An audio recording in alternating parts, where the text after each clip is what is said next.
ಮತ್ತು ಇವತ್ತು ಕಾರ್ಯದಿನದು ಎಲ್ಲರಿಗೂ ಬಂದು ಅಮ್ಮನ ಗೌರವಿಸಿಗೆ ತುಂಬ ಥ್ಯಾಂಕ್ಸ್. ಪೊಲೀಸರಿಂದ ಹಿಡಿದು ಫ್ಯಾನ್ಸು ಪ್ಲಸ್ ಸರ್ಕಾರಿಯಿಂದ ತುಂಬಾ ಸಹಾಯ ಆಗಿದೆ ನಮಗೆ. ಸೊ ಎಲ್ಲರಿಗೂ ತುಂಬ ಥ್ಯಾಂಕ್ಸ್ ಹೇಳಬೇಕು ಅಂತ ಇಷ್ಟಪಡ್ತೀವಿ. Thank you sir. ಈಗ ಅಮ್ಮನ ಜರ್ನಿ ಮತ್ತು ಅವರು ಮಾತು ಸಾಕಷ್ಟು ಜನರಿಗೆ ಸ್ಫೂರ್ತಿಯಾಗಿತ್ತು. ಸೊ ಕೊನೆ ಗಳಿಗೆಯಲ್ಲಿ ಹೇಗಿರ್ತಾ ಇದ್ರು, ನಿಮ್ಮ ಜೊತೆ ಏನು ಮಾತಾಡ್ತಾ ಇದ್ರು, ಇಂಡಸ್ಟ್ರಿ ಬಗ್ಗೆ ಆಗಿರ್ಬೋದು, ಜರ್ನಿ ಬಗ್ಗೆ ಆಗಿರ್ಬೋದು? ಅಲ್ಲ, ಇಂಡಸ್ಟ್ರಿ ಬಗ್ಗೆ ಅವ್ರು ಯಾವಾಗೂ ಗೌರವನೇ. ಸ್ವಲ್ಪ ಅದೇ ಈಗ ಮೈಗೆ ಹುಷಾರಿಲ್ದಿರೋದು, ಸ್ವಲ್ಪ ಅಷ್ಟು ಆ್ಯಕ್ಟಿವ್ ಆಗಿರಲಿಲ್ಲ.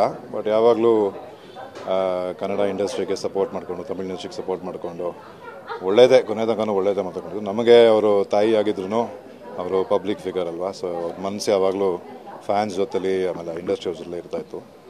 ಸೊ ಕೊನೆ ಗಳಿಗೆಯಲ್ಲಿ ಏನಾಯಿತು, ಹೇಗೆ ಇದ್ರು?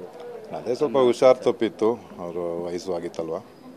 ಬಟ್ ಅವ್ರು ಹೋಗಿದ್ದವ್ರಿಗೆ ನೋವೇನಾಗಲಿಲ್ಲ. ಹೋದಾಗ ದೇವ್ರು ಕರ್ಕೊಂಡ್ರು. ಸೊ ಅದಕ್ಕೆ ಥ್ಯಾಂಕ್ಸ್. ಏನಾದ್ರು ಆಸೆ ಹೇಳ್ಕೊಂಡಿದ್ದು ನೆನಪಾಗುತ್ತೆ ಸರ್?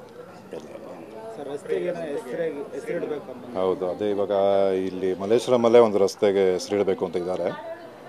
ನಮ್ಮ MLA ಅವರು ಅಶ್ವಥ್ ನಾರಾಯಣ ಅವರು ಹೇಳಿದ್ದಾರೆ. ಸೊ ಅವ್ರಿಗೆ ಅದನ್ನ ಮುಂದುವರಿಸಿ ಮಾಡಿಸೋ ಥರ ಕೇಳ್ಕೊತೀನಿ.